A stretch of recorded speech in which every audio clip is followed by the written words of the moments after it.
Bismillahirrahmanirrahim. Assalamualaikum warahmatullahi wabarakatuh. Kami dari kelompok 1 MBS 7A UIN Surakarta akan mempresentasikan tentang pengantar perpajakan yang beranggotakan saya sendiri, Tiara Marata Solihah, NIM 185521169.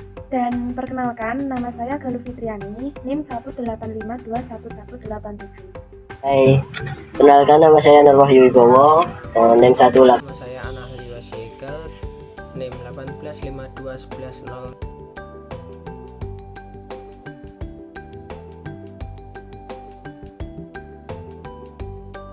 Tentang dasar-dasar perpajakan. Yang pertama yaitu perpajakan adalah suatu iuran rakyat yang ditujukan kepada negara yang berdasarkan dengan undang-undang. Nah, iuran ini sendiri digunakan untuk membiayai pengeluaran secara umum. Kemudian fungsi dari pajak sendiri ada dua. Yang pertama yaitu fungsi budgetair sebagai sumber dana bagi pemerintah untuk membiayai pengeluarannya. Yang kedua ada fungsi mengatur untuk mengatur kebijaksanaan pemerintah dalam bidang sosial ekonomi. Nah, syarat dalam pemungutan pajak sendiri ada beberapa hal. Yang pertama, pemungutan harus dilakukan secara adil, kemudian berdasarkan undang-undang, tidak mengganggu perekonomian, harus efisien, dan sistemnya harus sederhana. Ada beberapa teori yang mendukung pemungutan pajak. Yang pertama teori asuransi, kemudian teori kepentingan, kemudian teori daya pikul. Yang keempat ada teori bakti, kemudian ada teori asas daya beli. Yang terakhir kita masuk pada pengelompokan pajak. Menurut golongannya pajak dibagi menjadi dua, yaitu pajak langsung adalah pajak yang harus dipikul oleh si wajib pajak. Kemudian ada pajak tidak langsung, yaitu pajak yang bisa dibebankan kepada orang lain. Kemudian menurut sifatnya dibagi menjadi dua, yaitu pajak subjektif dan objektif. Kemudian pengelompokan pajak berdasarkan lembaga pemungutnya dibagi menjadi dua, yaitu lembaga pemungut pajak pusat atau pemerintah. Materi yang selanjutnya yaitu tata cara pemungutan pajak. Nah, di sini akan dibahas 3 materi. Yang pertama, macam-macam stelsel pajak. Yang kedua, asas pemungutan pajak yang digunakan. Dan yang ketiga, sistem pemungutan pajak. Stelsel pajak itu dibagi menjadi 3. Yang pertama, stelsel nyata. Yang kedua, stelsel anggapan. Yang ketiga, stelsel campuran. Nah, masing-masing stelsel tadi memiliki kelebihan dan kekurangan. Yang pertama, stelsel nyata. Stelsel nyata adalah pengenaan pajak didasarkan pada penghasilan yang nyata, yang memiliki kelebihan lebih realistis dibandingkan stelsel lainnya. Sedangkan kelemahannya, pajak ini baru dapat dibayarkan setelah akhir periode, setelah penghasilan real diketahui. Selanjutnya, stelsel anggapan, yaitu pengenaan pajak yang diatur oleh undang-undang. Kelebihan stelsel ini adalah pajak dapat dibayar selama tahun berjalan tanpa harus menunggu pada akhir periode. Sedangkan kelemahannya, pajak yang dibayar tidak berdasarkan pada keadaan yang sesungguhnya. Yang ketiga yaitu stelsel campuran, yang mana merupakan kombinasi dari stelsel nyata dan stelsel anggapan. Besarnya pajak di awal tahun berdasarkan suatu anggapan. Nah, sedang di akhir tahun itu disesuaikan dengan keadaan yang sebenarnya. Selanjutnya, asas pemungutan pajak. Yang pertama, asas domisili atau asas tempat tinggal. Negara berhak mengenakan pajak atas seluruh penghasilan wajib pajak yang bertempat tinggal di wilayahnya, baik penghasilan dari dalam negeri maupun luar negeri. Yang kedua, asas sumber. Negara berhak mengenakan pajak atas penghasilan yang bersumber di wilayahnya tanpa memperhatikan tempat tinggal wajib pajak. Yang ketiga, asas kebangsaan. Pengenaan pajak dihubungkan dengan kebangsaan suatu negara.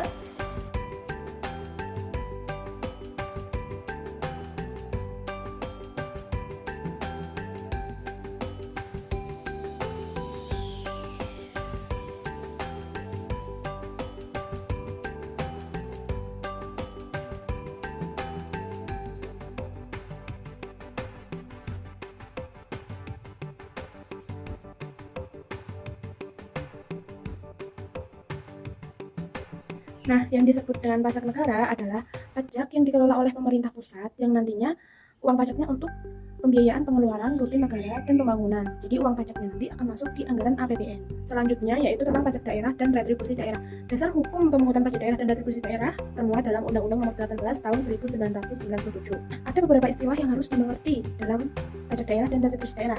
Misalnya daerah otonom, pajak daerah, badan, pajak, wajib pajak.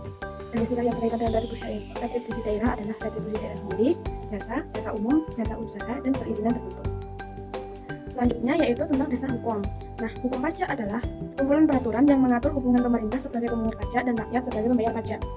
Pajak dipungut wajib berdasarkan Undang-Undang Hukum Pajak yang tertinggi, yaitu Pasal 23 Ayat 2 UUD 1945. Dan terdapat beberapa undang dan pasal yang membahas tentang hukum pajak yang lainnya. And next adalah jenis pajak dan objek pajak. Dibagi menjadi dua jenis pajaknya, yaitu pajak provinsi dan pajak kabupaten. Nah, poin selanjutnya yaitu tentang tarif pajak. Tarif pajak adalah pengenaan pajak atas objek pajak yang menjadi. Nah, untuk Step selanjutnya yaitu pembahasan tentang tata cara pelaksanaan pemungutan pajak dan tata cara penghapusan piutang pajak yang kadaluarsa. Nah, tata cara pemungutan pajak didasarkan pada ketetapan kepala daerah. Selanjutnya yaitu tata cara penghapusan piutang pajak itu didasarkan pada keputusan dari gubernur, bupati atau wali kota. Sedangkan untuk tata cara penghapusan piutang pajak yang sudah kadaluarsa disesuaikan oleh dengan keputusan peraturan daerah masing-masing. Di sini saya ingin menjelaskan tentang retribusi daerah. Retribusi daerah menurut Undang-Undang Nomor 28 Tahun 2009 adalah pemungutan daerah sebagai pembayaran atas jasa atau pemberian izin tertentu yang khusus disediakan atau diberikan oleh pemerintah daerah untuk kepentingan pribadi maupun badan usaha. Nah, di sini retribusi bedanya dengan pajak itu retribusi merupakan pungutan atas pemberian jasa yang diberikan suatu pemerintah daerah kepada badan ataupun orang-orang tertentu yang mendapatkan pelayanan dari daerah tersebut. Untuk jenis retribusi sendiri dibagi menjadi 3. Yang pertama itu ada retribusi jasa umum, yang kedua ada retribusi jasa usaha, kemudian ada retribusi perizinan tertentu. Retribusi jasa umum ini dapat diartikan pembayaran yang dilakukan pemerintah daerah atas pelayanan yang telah mereka berikan sebagai kepentingan umum, seperti contohnya itu kebersihan sampah, pelayanan pengajian cetak KTP maupun pelayanan kesehatan. Sedangkan retribusi jasa usaha merupakan pungutan yang dilakukan pemerintah daerah atas pelayanan yang telah diberikan dengan mengenai prinsip komersial. Sebagai contoh adalah retribusi pasar ataupun ruko, kemudian retribusi pada sebuah terminal, kemudian retribusi pada tempat khusus seperti villa maupun tempat rekreasi. Sedangkan retribusi perizinan tertentu sendiri, retribusi perizinan tertentu itu merupakan pungutan yang dilakukan oleh pemerintah daerah atas pemberian pelayanan kepada orang pribadi maupun badan sebagai pembagi atas pengaturan, pengawasan, perlindungan lingkungan maupun kegiatan pemanfaatan ruang. Seperti contohnya merupakan contohnya itu retribusi izin pendirian bangunan, kemudian retribusi izin keramaian, kemudian izin gangguan maupun retribusi izin trayek. Nah, tata cara pemungutan dan retribusi sendiri diatur pada UU Nomor 28 Tahun 2009. Itu caranya pertama retribusi dulu dengan menggunakan mohon, hadis dan kartu langganan berdasarkan surat keputusan retribusi daerah atau biasa disingkat dengan SKRD maupun dokumen lain yang dipersamakan. Kedua caranya adalah yang membayar kurang ataupun tidak dibayar pada waktunya dapat dikenakan sanksi administratif berupa denda 2% per bulan dengan menggunakan STRD atau lebih panjangnya sebagai surat tagihan retribusi daerah. Sedangkan peraturan kepala daerah yang menentukan tata cara pemungutan retribusi sendiri itu diatur berdasarkan daerahnya masing-masing. Prinsip dan sasaran penetapan tarif. Prinsip pada retribusi jasa umum ditetapkan dengan memperhatikan biaya tersebut dapat dijabarkan sebagai biaya operasi dan kemudian biaya bunga, mudah, dan penyediaan jasa yang diberikan, kemampuan masyarakat, efektivitas pengendalian ataupun pelayanan yang telah diberikan. Kemudian prinsip pada retribusi jasa usaha itu mengacu pada keuntungan yang layak merupakan tujuan dan dasar yang dapat diperoleh apabila pelayanan jasa tersebut telah dilakukan secara efisien berorientasi pada harga pasar. Retribusi jasa usaha prinsipnya adalah keuntungan yang layak merupakan tujuan dan dasar yang dapat diperoleh apabila pelayanan jasa telah dilakukan secara efisien dan berorientasi pada harga pasar. Retribusi perizinan tertentu itu mengacu pada biaya penyelenggaraan pemberian izin, meliputi penerbitan dokumen izin, pengawasan di lapangan, penataan usaha, penegakan hukum, dan biaya atas efek yang telah ditimbulkan dari pemberian izin tertentu. Biaya ini biasanya didasarkan pada tujuan untuk menutup sebagian atau seluruh biaya penyelenggaraan selama pemberian izin dari pihak yang bersangkutan. Tata cara pelaksanaan pemungutan retribusi dan tata cara penghapusan piutang retribusi yang adalah pada umumnya dicantumkan pada peraturan daerah masing-masing. Seperti contoh pada peraturan Wali Kota Kediri Nomor 21 Tahun 2012. Dalam peraturan ini diterangkan tata cara penghapusan piutang retribusi daerah pada pasal 7 yang menjelaskan bahwa pada setiap akhir tahun kalender, kepala SKPD pengelolaan retribusi daerah membuat daftar usulan penghapusan piutang retribusi daerah dan daftar cadangan penghapusan piutang retribusi daerah kepada wali kota. Yang pasal 2-nya itu daftar usulan penghapusan piutang retribusi daerah dan daftar cadangan penghapusan piutang retribusi daerah. Memuat yang pertama ada nama wajib retribusi atau penanggung retribusi, alamat wajib retribusi, garis miring penanggung retribusi, nomor pokok wajib retribusi daerah, jenis retribusi daerah, jumlah piutang retribusi yang akan dihapuskan atau yang akan dicanangkan untuk dihapuskan. Kemudian retribusi daerah hanya dapat diusulkan dan dihapuskan setelah adanya laporan. Setiap daerah memiliki kebijakannya masing-masing untuk menentukan aturan retribusi daerah dengan tetap mengacu pada undang-undang yang berlaku pada negara yang berlaku di negara Indonesia. Sekian yang dapat kelompok 1 sampaikan. Apabila ada salah kata maupun salah dalam pengucapan kami mohon maaf. Sekian, wassalamualaikum warahmatullahi wabarakatuh.